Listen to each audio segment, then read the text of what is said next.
What kind of person demands silence in a park filled with laughter? The sun hung low over Maplewood Park, casting golden streaks across the grass where Ethan, a lanky 17-year-old with a mop of curly brown hair, sat cross-legged on a worn blanket. His portable speaker hummed softly, filling the air with the gentle cadence of his voice as he read from a tattered copy of The Hobbit. Around him 3 children, all under 10, sat wide-eyed, their faces alight with wonder. Their giggles and gasps wove into the warm breeze, a melody of joy that seemed to dance with the rustling leaves. Ethan's voice rose and fell, painting Bilbo's adventures with vivid color, each word chosen with care to hold their fragile attention. This was his haven, a weekly ritual he'd carved out over months, a space where these kids, each navigating the unpredictable waves of autism, could lose themselves in stories. But the peace shattered. A shadow loomed over the blanket, sharp and unyielding. Karen, a woman in her mid-40s with a purse clutched like a shield, stood glaring down at Ethan. Her lips were a thin line, her eyes narrowed to slits. "You need to turn that thing off," she snapped, pointing at the speaker. "This is a public park, not your personal concert hall." Her voice cut through the air, shrill and commanding, drawing curious glances from nearby joggers. Ethan froze, his fingers still on the page, the kids' faces turning from delight to confusion. Why was this woman so angry? What had they done wrong? Ethan's heart thudded, but he kept his voice steady. "Ma'am, I'm just reading to these kids. The speaker helps them focus." He gestured to the children, who clutched their stuffed animals tighter, their eyes darting between him and Karen. She scoffed, folding her arms. "I don't care what you're doing. That noise is disturbing everyone. Turn it off or I'm calling the police." The threat hung heavy, a storm cloud over the sunny afternoon. Ethan's mind raced. He'd chosen this corner of the park for its quiet, tucked away from the main paths. The speaker was barely audible beyond their small circle. Was she serious? Karen's stance grew more rigid, her designer sunglasses glinting with authority. She was a fixture in the neighborhood, known for her complaints about everything from unleashed dogs to kids skateboarding on sidewalks. Ethan had heard the stories. Karen, the self-appointed guardian of Maplewood's peace, wielding her privilege like a gavel. But this was his first encounter, and it felt like stepping into a lion's den. The kids shifted uneasily, one of them, Lily, tugging at Ethan's sleeve. "Is she gonna make us leave?" she whispered, her voice trembling. Ethan forced a smile, but his stomach churned. He didn't want to escalate, not in front of them. "I'm keeping it low, ma'am," he said, his tone calm but firm. "These kids need this. It's not about disturbing anyone." Karen's face reddened, her voice climbing. "Need? You're just some teenager with a speaker, thinking you own this park. I live here. I pay taxes. I have rights." Her words were a whip, cracking through the air, and Ethan felt the sting. He was just a kid himself, volunteering his afternoons, scraping by on odd jobs to afford the gas to get here. Rights? What about the kids' right to this moment of joy? The standoff drew eyes. A jogger slowed, pretending to tie her shoe. A man walking his dog lingered, his phone half raised, ready to record. Ethan's cheeks burned, but he held Karen's gaze. He could turn off the speaker, send the kids home, and avoid the fight. But something in him stirred, a spark of defiance. These kids deserved this. He'd spent weeks earning their trust, learning their quirks, their fears. Lily, who barely spoke, had laughed out loud last week. Max, who struggled with loud noises, now sat calmly, captivated by the story. And Sophie, who rarely made eye contact, looked at him like he was a hero. He wasn't going to let Karen ruin that. "Ma'am, I'm not breaking any rules," Ethan said, his voice gaining strength. "You can check the park regulations. Low-volume speakers are allowed." Karen's eyes widened, as if no one had ever dared challenge her. She stepped closer, her finger jabbing the air. "You think you're smart, huh? I know people on the town council. I'll have you banned from this park." The threat was absurd, but her conviction made it feel real. Ethan's pulse quickened. Was he pushing too far? Could she really do that? The kids were silent now, their story forgotten. Lily's lip quivered, and Max rocked gently, a sign of his growing anxiety. Ethan's resolve hardened. He wouldn't let her win, not like this. "I'm not turning it off," he said, his voice low but unyielding. These kids deserve to be here as much as you do. Karen's face twisted, and she yanked her phone from her purse, dialing with exaggerated flourish. Fine. Let's see what the police have to say. Ethan's stomach dropped. Police? For reading stories? He glanced at the kids, their small faces etched with worry, and felt a pang of guilt. Had he made the wrong call? Should he have just backed down? The park, once a sanctuary, now felt like a battlefield, and Ethan was caught in the crossfire, unsure if he could protect the kids from the storm Karen was summoning. The air grew thick with tension as Karen stood, phone pressed to her ear, her voice dripping with indignation. Ethan knelt beside the kids, whispering reassurances, but his eyes stayed on her. She paced, her words sharp and rehearsed, painting him as a delinquent disrupting the park's serenity. The kids clung to him, their small hands gripping his sleeves, and he felt the weight of their trust. He couldn't let them down but doubt gnawed at him. What if the police sided with her? What if this was the end of their story time? Minutes ticked by, each one heavier than the last. Ethan resumed reading, his voice softer now, trying to pull the kids back into Middle-earth. But their eyes kept drifting to Karen, who stood a few yards away, gesturing wildly as she spoke to the dispatcher. Yes, it's a public disturbance, she said, loud enough for everyone to hear. Some kid with a speaker refusing to comply. I need an officer here now. Ethan's jaw tightened. He wasn't just some kid. He was here for a reason one Karen couldn't or wouldn't understand. Then came the twist, unexpected and raw. A woman approached, her steps hesitant but purposeful. She was older, maybe in her 60s, with gray hair pulled into a loose bun and a gentle smile that seemed out of place in the brewing storm. She carried a small notebook, its pages worn and dog-eared. Excuse me, she said, her voice soft but clear, addressing Karen. I couldn't help but overhear. I think there's a misunderstanding. Karen lowered her phone, her expression a mix of irritation and curiosity. Who are you? She demanded. The woman introduced herself as Margaret, a retired teacher who lived across from the park. She'd been watching Ethan's story time for weeks from her porch unnoticed. These children, she said, nodding toward Lily, Max, and Sophie, they're not just playing. Ethan's helping them. I've seen how much they've grown since he started this. Her words hung in the air, a quiet rebuke to Karen's outrage. Ethan's heart lifted, but he stayed silent, letting Margaret speak. She opened her notebook, revealing pages of notes, dates, times, observations about the kids' progress. Lily spoke her first full sentence here last month, she said. Max used to run away from loud noises, but now he sits through an entire chapter. This isn't noise. It's magic. Karen's face flickered, a crack in her armor, but she quickly recovered. That's irrelevant, she snapped. Rules are rules. He can't just blast music in a public park. Margaret's eyes sharpened. It's not music. It's a story played at a volume that barely reaches me across the street. Have you listened to what he's doing? Karen faltered, her certainty wavering. Ethan felt a surge of hope, but it was short-lived. Karen doubled down, her voice rising. I don't need a lecture from you. This is about respect for the community. Margaret didn't flinch. Respect goes both ways, she said. These children are part of this community too. Maybe you should ask why he's here before you call the police. The word struck like a bell, clear and resonant. Ethan glanced at the kids, who were watching Margaret with wide eyes, as if she were a hero stepping out of one of their stories. But Karen wasn't swayed.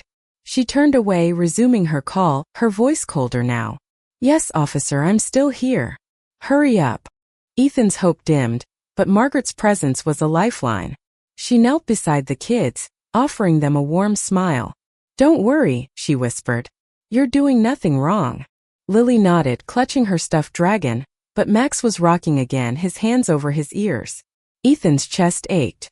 He wanted to protect them, to keep this space safe, but Karen's shadow loomed larger with every passing second. The sound of tires on gravel broke the tension.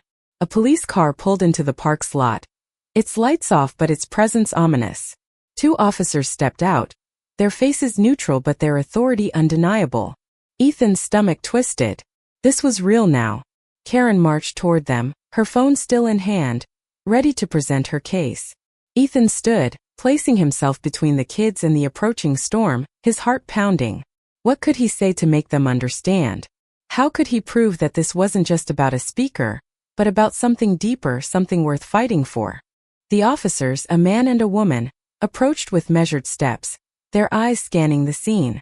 Karen launched into her complaint before they could speak, her voice a torrent of accusations. This kid's been blaring a speaker, disturbing everyone. I told him to stop, but he's defiant. I want him removed. Her words were a performance, each syllable designed to paint Ethan as a troublemaker. The male officer, broad-shouldered with a name tag reading Officer Daniels, raised a hand to slow her down. "Ma'am, let's hear both sides," he said, his tone calm but firm. Ethan's throat tightened. He stepped forward, the kids behind him, their small forms huddled on the blanket. "I'm just reading stories," he said, holding up The Hobbit. "The speaker's low just for them. They're autistic, and it helps them focus." His voice was steady, but his hands shook slightly. The female officer, Officer Chun, crouched to the kids' level, her expression softening. "Hey there," she said to Lily. "You like these stories?" Lily nodded shyly, clutching her dragon. "Ethan's the best," she whispered, her voice barely audible. Karen scoffed, folding her arms. "That doesn't give him the right to break rules." Officer Daniels glanced at her, then at Ethan. "Is the speaker loud enough to disturb others?" he asked. Ethan shook his head. "It's barely above a whisper. I checked the park rules, low-volume speakers are allowed." Margaret stepped forward, her notebook in hand. "I live across the street," she said. "I can barely hear it from my porch." "He's not disturbing anyone." Karen's face reddened. "This is ridiculous. I'm a taxpayer. I shouldn't have to deal with this." Officer Chun stood, her eyes narrowing slightly. "Ma'am, being a taxpayer doesn't give you veto power over a public park." The words were sharp and Karen flinched, unaccustomed to being challenged. Ethan felt a flicker of relief, but it was fleeting. Karen wasn't backing down. She pointed at the kids, her voice dripping with disdain. "If they need special accommodations, take them somewhere else. This park is for everyone." The words hit Ethan like a punch. He glanced at the kids, saw Max rocking faster, Sophie staring at the ground. Anger flared in his chest, hot and fierce. "They have as much right to be here as you do," he said, his voice louder now, trembling with emotion. "This park isn't your backyard. It's theirs too." The officers exchanged a glance, and Officer Daniels nodded slightly, as if reassessing the situation. Then came the twist, sharp and unexpected. A small crowd had gathered, drawn by the commotion. Among them was a man in his 30s, pushing a stroller. He stepped forward, his face flushed with emotion. "I know Ethan," he said, his voice cutting through the tension. "He's been reading to my son Max for months. Max barely spoke before this. Now he tells me about hobbits every night." The man's voice cracked, and he gestured to Max, who was still rocking but now watching his father. "You're trying to take that away from him?" he asked Karen, his eyes blazing. Karen froze, her confidence faltering. The crowd murmured, their sympathy shifting toward Ethan and the kids. Margaret nodded, her notebook still open, a quiet testament to the truth. Officer Chun turned to Karen. "Ma'am, it sounds like this is a misunderstanding. No laws are being broken here." Karen's mouth opened, then closed, her arguments crumbling. But she wasn't done. "This isn't over," she hissed, storming off toward her car, her phone already back at her ear, likely calling her friends on the town council. Ethan exhaled, his shoulders sagging. The officers lingered, asking a few more questions, but their tone was gentle now. They advised him to keep the volume low, and left with a nod of approval. The crowd dispersed, some offering Ethan smiles or quiet words of support. Margaret stayed, sitting with the kids as Ethan resumed reading, his voice shaky but determined. The storm had passed, but the air still felt charged, as if Karen's shadow lingered, promising more trouble. The days that followed were uneasy. Ethan returned to the park each week, his speaker set to the lowest volume, but Karen's threat echoed in his mind. He scanned the paths nervously, half expecting her to reappear with a council member in tow. The kids sensed his tension, their questions about Bilbo tinged with worry. "Is the mean lady coming back?" Lily asked one afternoon, her eyes wide. Ethan forced a smile, ruffling her hair. "Don't worry about her," he said, but his own words felt hollow. Word of the confrontation spread through Maplewood. Some neighbors rallied behind Ethan, leaving notes of encouragement in his mailbox. Others, Karen's allies, whispered about disrespectful teens and noise pollution. The park, once a refuge, now felt like a stage where every glance carried judgment. Ethan's resolve wavered. He loved these kids, but the weight of Karen's crusade was heavy. Was it worth the fight? Could he keep going if she escalated? Then came the letter, slipped under his door one evening. It was typed, official, on town council letterhead. Ethan's heart sank as he read it. A formal complaint, filed by Karen, demanding a review of park regulations regarding amplified sound. It cited community concerns and requested a public hearing. Ethan's hand shook as he set it down. A hearing? He was just a kid, not a lawyer. How could he fight this? Margaret was his anchor. She stopped by the next day, her notebook now filled with signatures from neighbors who'd seen Ethan's story time. "You're not alone," she said, her eyes fierce with determination. "This isn't just about you. It's about those kids." She helped him prepare, coaching him on how to present his case, gathering statements from parents like Max's dad. Ethan spent nights researching park rules, drafting notes, his bedroom floor littered with papers. He wasn't just fighting for himself anymore. He was fighting for Lily, Max, and Sophie. The hearing was held in the town hall, a cramped room packed with residents. Karen sat in the front row, her posture rigid, her allies flanking her. Ethan stood at the podium, his voice steady despite the knot in his stomach. He explained the story time, the kids, the speaker's purpose. He shared Lily's first sentence, Max's newfound love for stories, Sophie's rare smiles. The room was silent, save for the occasional sniffle from the back. Margaret spoke next, her notebook a shield, her words a sword. "This isn't about noise," she said. "It's about community, about giving these children a place to belong." Karen's turn came and she was relentless. She cited decibel levels, park ordinances, her right to peace. But her words felt hollow against the parents' testimonies, the neighbors' support. Max's dad stood, his voice raw. "My son has autism. Ethan's the only one who's gotten through to him. You want to take that away over a speaker?" The room erupted in murmurs and Karen's face paled. The council members exchanged glances, their expressions unreadable. As the hearing ended, Ethan felt a strange mix of hope and dread. The council would deliberate, but Karen's influence was strong. She left the room with a smirk, as if certain of victory. Ethan returned to the park the next day, reading to the kids under a cloud of uncertainty. The words of the Hobbit felt heavier now, each one a reminder of what he could lose. The council's decision came a week later, emailed to Ethan late at night. His heart pounded as he opened it, scanning the words. The complaint was dismissed.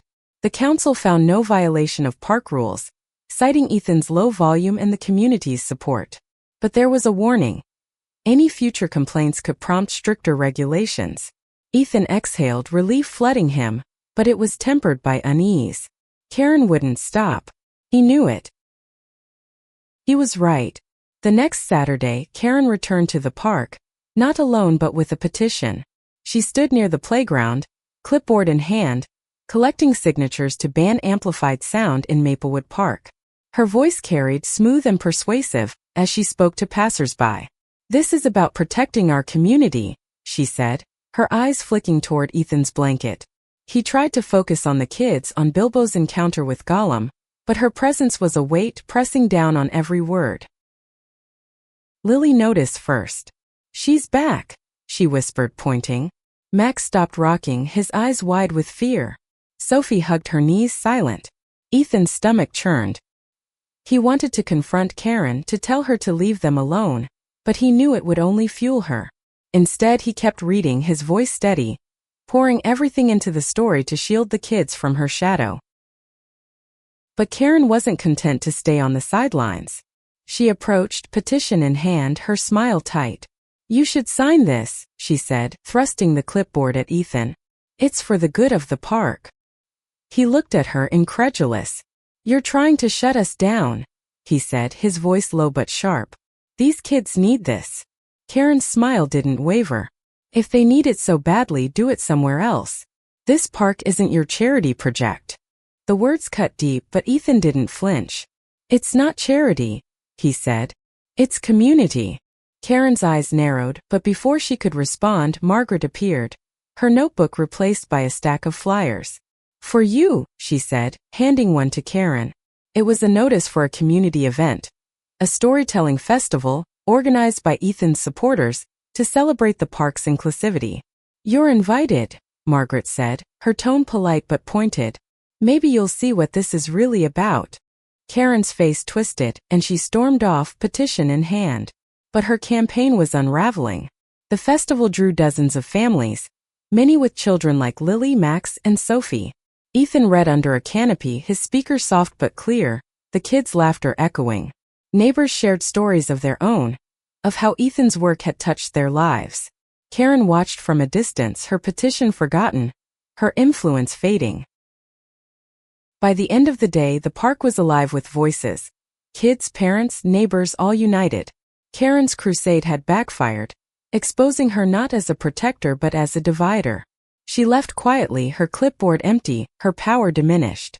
Ethan watched her go, a weight lifting from his chest. The park was theirs again, but more than that, it was everyone's. The festival marked a turning point. Maplewood Park became a hub for community events, with Ethan's storytime at its heart. Families came not just for the stories but for the connection, the sense of belonging that Ethan had fostered. Lily started reading passages aloud, her voice growing stronger each week. Max began drawing scenes from The Hobbit, his sketches vibrant and detailed. Sophie, once so withdrawn, now greeted Ethan with a shy wave. The park was no longer just a place, it was a home. Karen's presence faded, her complaints drowned out by the community's support. She still lived in Maplewood, but her influence had waned. Neighbors who once nodded at her petitions now joined Ethan's circle, bringing their own books, their own stories. The council, wary of further backlash, passed a resolution affirming the park's inclusivity, ensuring Ethan's work could continue. But Ethan didn't rest on the victory. He expanded the storytime, inviting other teens to volunteer, teaching them how to connect with kids like Lily, Max, and Sophie. He partnered with Margaret, who started a small library in her garage, filled with books for kids with special needs. The park became a beacon, a place where differences were celebrated, not silenced. One afternoon, as Ethan read the final chapter of The Hobbit, he looked at the kids, their faces glowing with anticipation. He realized this was bigger than him, bigger than Karen's complaints or the council's rulings. It was about giving these kids a voice, a story, a place to belong. He closed the book, his heart full, and smiled as Lily clapped, Max cheered, and Sophie whispered, "What's next?" The sun set over Maplewood Park, casting a warm glow over the blanket, the speaker, the kids. Ethan knew there would be other challenges, other Karens, but he was ready. He'd found his purpose, not just in the stories he read, but in the lives he touched. The park was theirs, and no one could take that away. Years later, Ethan stood in the same park, now a young man in his 20s, a college student studying special education. The blanket was gone, replaced by a small wooden stage built by the community, inscribed with the words Maplewood Story Circle. Lily, Max, and Sophie were older now, but they still came, bringing new kids to listen to Ethan's stories. The speaker was still there, its volume low, its purpose unchanged. Margaret, now frielier but no less fierce, sat in a folding chair, her notebook replaced by a tablet filled with photos of the storytime's growth. She'd become Ethan's mentor, his guide, and together they'd turned the park into a haven for kids who felt out of place everywhere else. The festival was now an annual event, drawing families from beyond Maplewood, a celebration of stories and acceptance. Ethan never saw Karen again, but he heard she'd moved to a quieter neighborhood, one without a park so alive with voices. He didn't dwell on her. She was a chapter in his story, A challenge that had shaped him but didn't define him. What defined him was the laughter, the trust, the small victories of the kids who sat before him each week. As he opened a new book, the kids leaning in, Ethan felt a surge of gratitude. He'd started this for them, but they'd given him something greater. A purpose, a community, a reason to keep going. The park was more than a place now. It was a promise, a reminder that even the smallest voices could rise above the loudest storms. He began to read, his voice steady, the words carrying across the grass, weaving a new story for a new day. The kids listened, their eyes bright, their hearts open. And as the sun dipped below the trees, casting long shadows over Maplewood Park, Ethan knew this was where he belonged.